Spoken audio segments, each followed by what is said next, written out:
L'arrivée tant attendue. Des centaines d'années s'étaient écoulées, et il n'y avait pas eu de prophète en Israël. Les paroles de Malachie dataient de plusieurs siècles, et la voix de Dieu semblait silencieuse. Pourtant, les promesses restaient. Dans les Écritures, Dieu parle encore d'un fils de David qui régnerait dans la justice, dont le royaume ne passerait pas, et par qui viendrait le salut. Au début du Nouveau Testament, la terre est sous contrôle romain. Des soldats patrouillent les routes, les impôts sont lourds, et le roi Hérode le Grand règne avec peur et méfiance. Peu auraient deviné à quel point ce moment tant attendu était proche, car l'œuvre de Dieu commence si souvent discrètement et sans démonstration. Dans la région montagneuse de Galilée, dans une ville appelée Nazareth, vivait une jeune femme nommée Marie. Ses jours étaient ordinaires et largement invisibles, pourtant Dieu l'a choisie pour son dessein, la choisissant pour se tenir au cœur du plus grand acte qu'il ait accompli depuis sa création. Un ange lui est envoyé avec des mots qu'elle n'aurait jamais pu imaginer entendre. Il lui dit qu'elle a trouvé la faveur de Dieu et qu'elle concevra et portera un fils. Son nom sera Jésus, il sera grand et sera appelé le Fils du Tout. Le Seigneur Dieu lui donnera le trône de David et son royaume n'aura pas de fin. Mary est troublée et confuse et elle demande comment cela peut être puisqu'elle est vierge.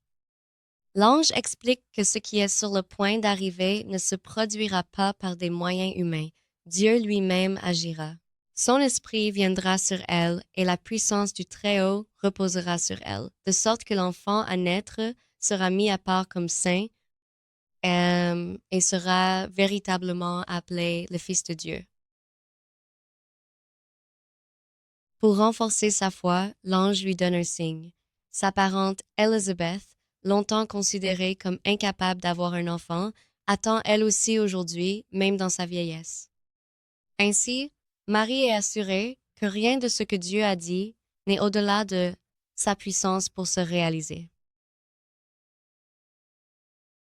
La réponse de Marie est simple, elle ne prétend pas tout comprendre, mais elle croit à la parole de Dieu et répond fidèlement. Je suis la servante du Seigneur, répondit Marie. Que ta parole pour moi soit accomplie. Peu après, Mary se rend dans les collines de Judée pour rendre visite à Élisabeth. Quand Marie la salue, le bébé d'Élisabeth bondit en elle, et Élisabeth, remplie du Saint-Esprit, prononce des paroles de reconnaissance et d'émerveillement. Elle appelle Marie bénie parmi les femmes et bénit le fruit de son ventre. Elle parle de l'enfant que Mary porte comme de Mon Seigneur et s'émerveille qu'un tel privilège lui ait été accordé. Mary reste avec Elizabeth environ 3 mois, puis rentre chez elle. Le miracle que Dieu a commencé est désormais visible et la suite de l'histoire se tourne vers Joseph. Lorsqu'il apprend que Marie est enceinte, il est troublé, ne comprenant pas encore ce que Dieu a fait. Il décide de la mettre discrètement à l'écart, mais un ange lui apparaît en rêve, lui expliquant que l'enfant conçu en Marie est du Saint-Esprit. On dit à Joseph de prendre Marie pour épouse et de nommer l'enfant Jésus, car il sauvera son peuple de ses péchés. Au moment où Marie devait accoucher, un décret de César Auguste exigeait que les habitants de tout l'Empire enregistrent leur nom dans leur ville ancestrale. Ainsi, Joseph, descendant de David, voyage vers le sud avec Marie, sa fiancée. Lorsque Marie et Joseph arrivent à Bethléem, la ville est bondée à cause de l'enregistrement et la chambre d'amis de la maison où ils espéraient séjourner est déjà pleine. Ainsi, lorsque le moment est venu pour Mary d'accoucher, elle l'a fait dans la pièce principale de la maison. Dans des maisons comme celle-ci, les animaux étaient souvent amenés à l'intérieur la nuit pour se réchauffer et se protéger, et une mangeoire était aménagée dans la pièce pour leur usage. Ces abreuvoirs étaient généralement en pierre ou formés dans le sol, et c'est là que le bébé Jésus est très probablement déposé. Pendant que les habitants de Bethléem dormaient, des bergers veillaient sur leurs troupeaux dans les champs voisins. Ce sont des hommes ordinaires, vivant en marge de la société, mais ils sont choisis pour entendre la nouvelle en premier. Soudain, un ange du Seigneur apparaît et la gloire de Dieu les entoure de lumière. La peur les saisit, mais l'ange prononce des paroles de réconfort, annonçant qu'un sauveur est né dans la ville de David et qu'il est le Christ, le Seigneur. Alors que l'ange termine de parler, le ciel nocturne est rempli d'une multitude d'êtres célestes, louant Dieu et déclarant la paix sur terre à ceux qu'il favorise. Lorsque les anges partent, les bergers se précipitent vers Bethléem. Ils trouvent tout exactement comme on leur a dit, et ils font connaître ce qu'ils ont vu et entendu. Marie chérit ces choses dans son cœur, tandis que les bergers reviennent, glorifiant Dieu. 8 jours plus tard, Jésus est circoncis et nommé, exactement comme l'ange l'a ordonné. Lorsque les jours de purification sont terminés, Marie et Joseph l'emmènent à Jérusalem pour le présenter au Seigneur, conformément à la loi de Moïse. Dans le temple, il rencontre Siméon, un homme juste et dévot qui attendait la consolation d'Israël. Guidé par l'Esprit, il prend l'enfant dans ses bras et loue Dieu, déclarant qu'il a désormais vu le salut de Dieu, une lumière pour les gentils et la gloire d'Israël. Mais Siméon adresse aussi des paroles solennelles à Marie, avertissant que le chagrin transpercera un jour son cœur. Il rencontre aussi Anna, une prophétesse âgée qui parle de l'enfant à tous ceux qui cherchent la rédemption à Jérusalem. Dans ces rencontres silencieuses, l'identité du Messie est affirmée, non pas par les souverains ou les prêtres, mais par des serviteurs fidèles qui ont patiemment attendu les promesses de Dieu. Quelque temps plus tard, des sages arrivent à Jérusalem depuis l'Est. Ils ont étudié les étoiles et en ont vu une s'élever qu'ils comprennent marquer la naissance du roi des Juifs. Lorsque les rois mages arrivent à Jérusalem, leur recherche ne les mène pas à un enfant, mais à un palais.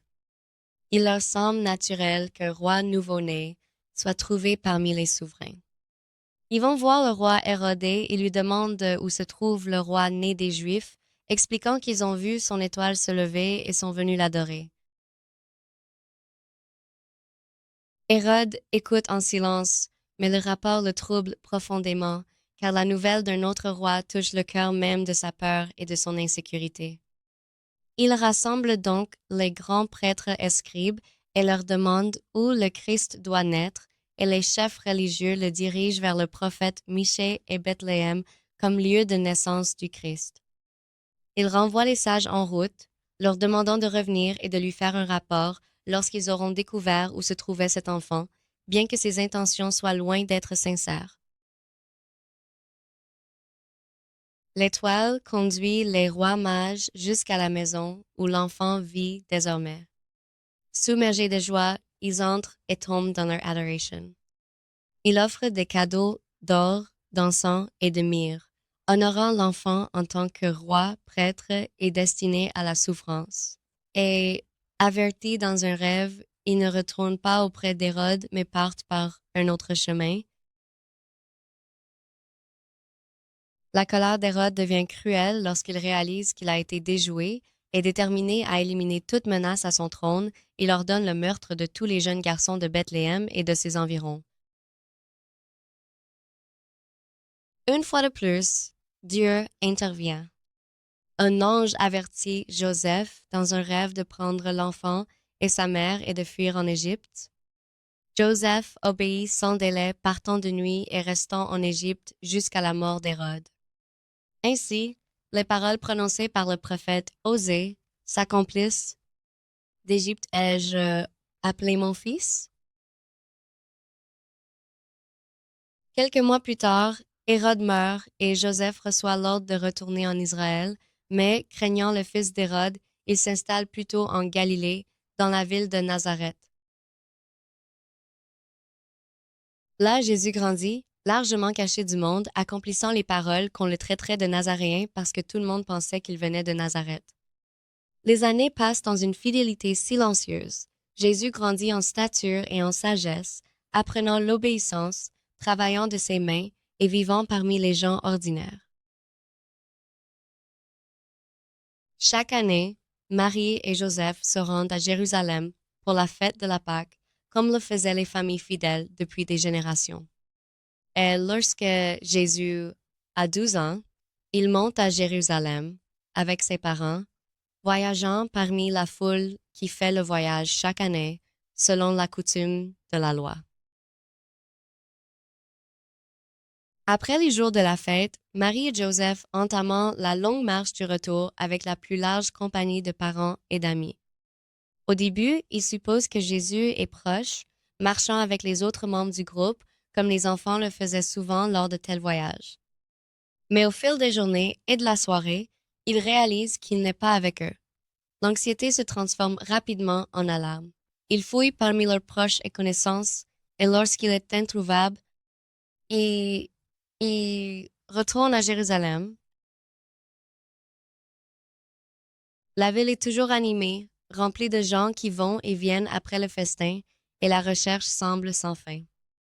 Ils cherchèrent anxieusement pendant 3 jours, et enfin ils se dirigèrent vers le temple, attirés par l'idée que Jésus, si attentif aux choses de Dieu, aurait pu y être resté.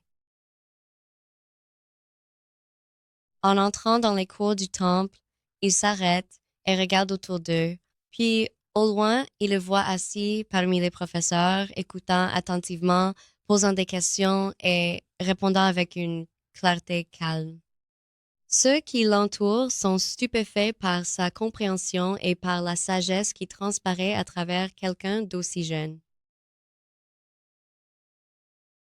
Lorsque Marie exprima leur inquiétude, Jésus répondit avec une clarté tranquille qu'il devait s'occuper des affaires de son Père, et bien que ses parents ne comprenaient pas encore entièrement, il retourna néanmoins avec eux à Nazareth. À partir de ce moment, les évangiles disent très peu de choses sur sa vie pendant de nombreuses années. Il n'y a plus de visions enregistrées, pas de messages angéliques, ni de signes publics qui le distinguent. Au lieu de cela, il vit comme un fils au sein de sa famille et comme membre de sa communauté. Durant ces années, Jésus grandit selon les modes de vie humains.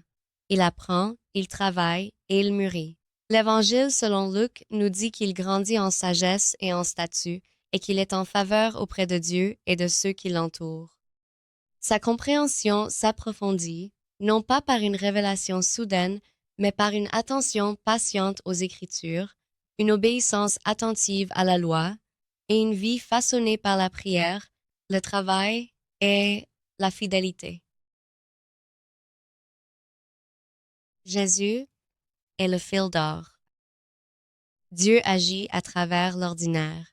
La venue du Messie ne se caractérise pas par la démonstration, mais par l'obéissance silencieuse, la vie de famille, le travail et l'attente. Les plus grands desseins de Dieu se dévoilent dans la fidélité quotidienne. La promesse avance régulièrement vers l'accomplissement. Des messages angéliques aux années invisibles à Nazareth, chaque étape montre Dieu fidèlement à sa parole, même lorsque le progrès nous semble lent et souvent invisible. La véritable grandeur commence dans l'humilité.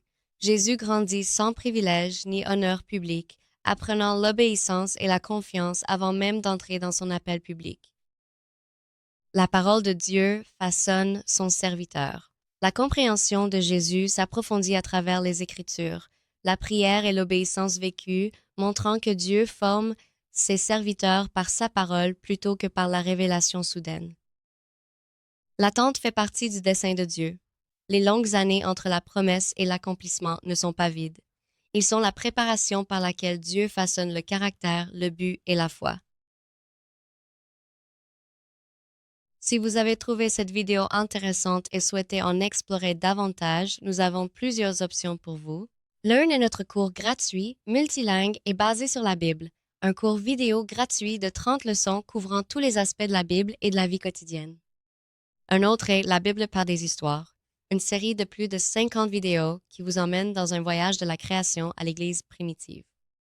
Et si vous avez des questions sur les écritures, il existe un système de chat multilingue sur le site où vous pouvez poser toutes les questions sur les questions scripturaires.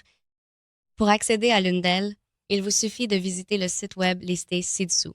Si nous n'avons pas encore de vidéos ou de cours dans votre langue, veuillez nous envoyer un email à l'adresse indiquée en nous indiquant ce qui vous intéresse et votre langage, et nous ferons de notre mieux pour les créer pour vous.